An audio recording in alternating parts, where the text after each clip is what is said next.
Hello there, I'm Big Alias, and I have a few videos planned, and they're all going to be fairly controversial, and so is this one. This is going to be, I think I'm going to have a bit of a controversial take with this video, because for the uninitiated, you know, the uncod fanboys, maybe the worst thing I've ever said. I've said some pretty bad stuff, but yeah, so the people who aren't really fans of Call of Duty, they released an update recently and kind of stealth dropped it. Did anyone see any promo for this? I didn't see any promo for this, and I'm kind of in the loop with Call of Duty. But this is the Call of Duty Black Ops 6 Teenage Mutant Ninja Turtles update. What am I saying? What is going on? I never thought I would say that a sentence, but I mean, hell, I just did. Yeah, this is the TMNT Black Ops 6 update, and it comes with, there's going to be some sort of event happening soon. Should I have left this video for when that event was going to happen? Absolutely.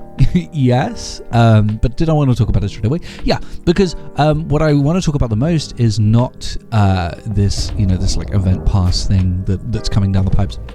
So essentially, what you can do now is you can buy all of the Teenage Mutant Ninja Turtles. Now, I'm not really a big fan of TMNT. I didn't really grow up with it, but I will say that I think they're like 25 quid each to buy these fucking turtles to run around in Call of Duty dressed as a fucking turtle. I can't recommend that. I mean, I cannot recommend paying that much. It's bizarre, dude. I would never understand buying these skins. I just won't get it. I mean, I've played full-on masterpiece video games that I paid less for. I can't fathom it. It's weird, and I know to a lot of people this will be like, okay, something always happens with Call of Duty every year nowadays where, they hit the jump the shark moment, and they just like introduce something crazy. I remember it was Lilith, I think, with Modern Warfare 3, where what the hell is this? Yeah, they'll always add like these weird characters, and they'll jump the shark, absolutely leap over it at some point. And arguably they've sort of already done that with some of the skins, but yeah, seeing turtles running around the map is strange in a Call of Duty game. It is weird. But if this is the straw that breaks the camel's back for you, then I would love an insight into your psyche as to why other things were okay, but this is not. Listen, I don't want to normalize it. I don't want to, forgive Activision for stuff like this. But if this is surprising you at this point, then that is on you. This is the game now. This is the way that the game looks now. It's going to be full of insert IP here. That's going to happen. And if that's an issue for you, then I guess Call of Duty is not for you. But we do get 2 new maps bundled into this. One is Grind, the classic Black Ops 2 DLC map. One of the most famous DLC maps of all time. Now, interestingly, I had never actually played on Grind before. I never played Grind. I guess I avoided the remasters because I think there were a couple of remasters, and I didn't play the original because I was broke and unemployed at the time. And this was when they used to charge for DLC maps, and so I just didn't give it a try. And it's good. It's a solid map. It's a decent size, a good layout. I like the introduction of the slopes. I think that adds a lot. I think especially with this new movement system, which is very focused on sliding in all different directions. Having a skate park map just works. It just makes sense. So I do like this map a lot. I like the aesthetic. It's quite colourful. I like the fact that they went for the sunny day. I mean, I like skate park aesthetics anyway. I grew up in the early 2000s/90s, and I love that type of shit. So it looks great here, and I just think it just flows very well and works very well with the new movement system. So I am happy with Grind. It is a very, very good map and a good introduction. I think it's one of the better Black Ops 6 maps now. Honestly, it really does work well. And Bullet, and this is where things get quite controversial, because I feel like, and I don't know, I haven't really been keeping up on what people think of this, but based off of the map, I don't think people are going to like this. This is, I think officially, the smallest Call of Duty map ever made. Thanks, Treyarch. I'm assuming you saw my last video where I talked about the previous update and said that the Hijack remaster was the smallest map to Call of Duty in Call of Duty to date, and then went, no, it's not. It's this one. And yeah, so we got Bullet, which is a bullet train, and it's just a straight line. Well, from what I've heard, it's the first ever one-lane Call of Duty map. I don't know if that's true. I feel like at some point they must have tried something, but yeah, to my knowledge, it is the first one-lane Call of Duty map. Though you could argue it's two-lane. But anyway, yeah, so Bullet.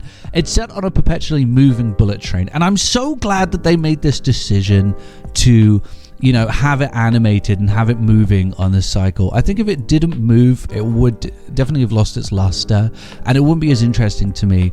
And all you have to do is like cycle and animation. I mean, that's all you got. It doesn't have to be new stuff. So I'm glad they went for that. And another cool thing is that the physics kind of change, where you can climb on top of the train, and the physics kind of change because the wind is acting against you. And just stuff like that just really makes it cool and makes it feel like a dynamic map. I've been playing Call of Duty for 15 long, difficult years. And through all of the glitched out maps and variants, and you play as a tiny person on a picnic table maps, which, yes, that's genuinely true. Through all of that, this is the most refreshing a Call of Duty map has felt to me. It just feels like a screw it, let's just do that moment. And I love it. I absolutely love this map. I'm having such a great time. And like I said, it for once actually feels a little bit refreshing. I keep bemoaning the fact that every time they bring new Call of Duty maps, they just feel like, oh, we've seen this before, we've played this before. But this, I can't say you played this before.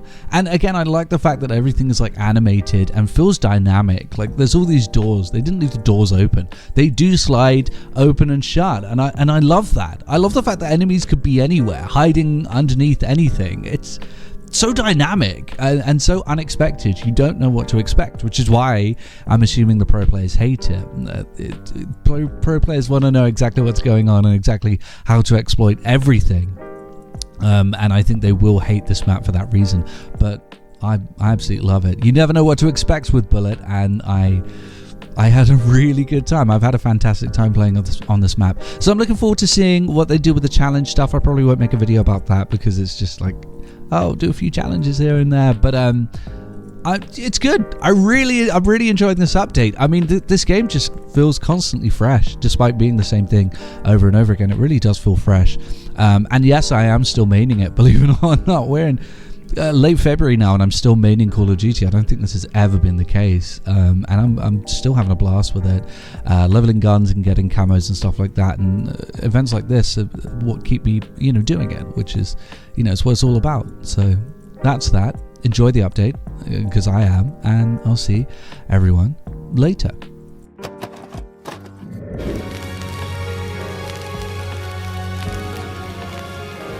The PlayStation's only $149, and you can also get leading titles.